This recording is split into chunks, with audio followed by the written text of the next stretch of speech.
সকল বন্ধুদের জন্য রইল দশমীর অনেক অনেক শুভেচ্ছা ও ভালোবাসা। তো আজকে দশমী উপলক্ষে একটা রেসিপি তোমাদের সাথে শেয়ার করছি, সেটা হচ্ছে চিকেন দো পেঁয়াজা। তো অবশ্যই সম্পূর্ণ ভিডিওটা দেখার অনুরোধ রইল। প্রথমে দেখো চিকেনগুলোকে ভালো মতন ধুয়ে, এখানে কিন্তু আমি প্রত্যেকটা চিকেন লেগ পিসই নিয়েছি, ভালো মতন ধুয়ে নুন, হলুদ, একটু রেড চিলি পাউডার আর খানিকটা সাদা তেল দিয়ে 10-15 মিনিটের জন্য আমি মাখিয়ে রেখে দিয়েছিলাম। তো তোমাদের হাতে যদি সময় কম থাকে তাহলে 10-15 মিনিট রেখো, আর যদি হাতে সময় থাকে তাহলে আধা ঘন্টার জন্য রেখে দিও। এরপরে দেখো আমি কি করলাম, কড়াইতে বেশ খানিকটা তেল দিয়ে, তো তেলটা গরম হওয়ার পর দিয়ে দিয়েছিলাম 3-4টে এলাচ আর 2টো দারচিনি।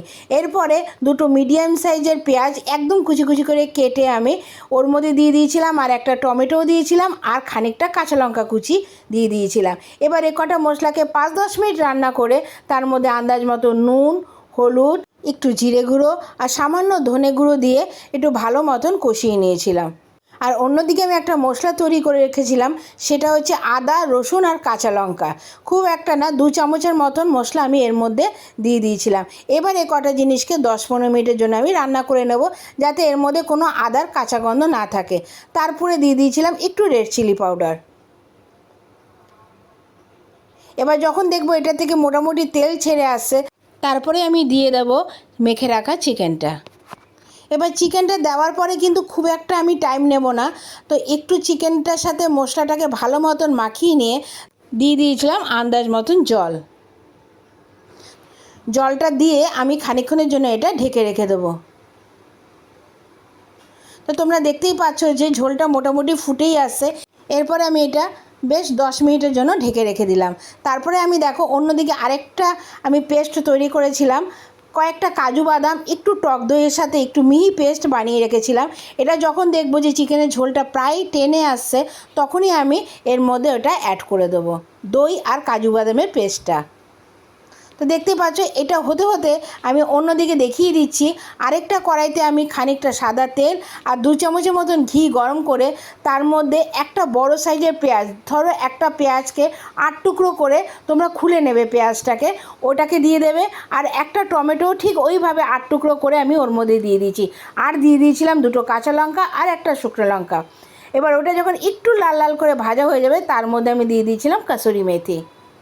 খুব ডিপ কিন্তু ভাজবে না এটা, তোমরা হালকা একটু ভাজবে। তারপরে আমি কাসুরি মেথিটা দিয়ে দেওয়ার পরে মিনিট 5-এর জন্য রান্না করে আমি এই সম্পূর্ণ জিনিসটা ওই চিকেনের মধ্যে দিয়ে দিলাম। এদিকে দেখো চিকেনের ঝোলটাও কিন্তু অনেকটা টেনেই এসছে। আমার চিকেনটা কিন্তু প্রায় কমপ্লিট। আমার ভিডিওটা কেমন লাগলো অবশ্যই কিন্তু আমাকে কমেন্টস করে জানাবে। ভালো লাগলে কিন্তু একটা লাইক, কমেন্টস আর এটা বন্ধুদের সাথে শেয়ার করে দিও। আর যদি তোমরা আমার ভিডিওটা ফেসবুক থেকে দেখে থাকো তাহলে অবশ্যই ফলো দিয়ে পাশে থেকো। আর যদি ইউটিউব থেকে দেখে থাকো তাহলে আমার চ্যানেলটা সাবস্ক্রাইব করে দিয়ে বেল বাটনটা টিপে দিও, যাতে যে কোনো ভিডিও বা রেসিপি আমি শেয়ার করব তার নোটিফিকেশান সবার আগে তোমাদের কাছে পৌঁছে যায়। তো আজকে দুর্গাপুজোর দশমী উপলক্ষে তোমাদের সাথে এই রেসিপিটা আমি শেয়ার করে ফেললাম। আমাকে কিন্তু কমেন্টস করতে তোমরা ভুলে যেও না। আসবো নতুন নতুন রেসিপি তোমাদের সাথে শেয়ার করতে। তোমরা সঙ্গে থেকো, আর তোমাদের ভালোবাসা কিন্তু আমার একান্ত প্রয়োজন। এই রেসিপিটা কিন্তু তোমরা সব কিছুর সাথে সার্ভ করতে পারবে, ভাত বলো, রুটি, পরোটা, লুচি, সব কিছুর সাথে কিন্তু খেতে দারুণ লাগে। তো দেরি না করে পুজো উপলক্ষে বাড়িতে একবার বানিয়ে ফেলো। আর তোমরা যদি এই পদ্ধতিতে রেসিপিটা বানিয়ে ফেলো তাহলে রেস্টুরেন্ট কেন, সব কিছুকে তোমরা হার মানিয়ে দেবে। আবার আসবো, আবার দেখা হবে। এখনের জন্য টাটা।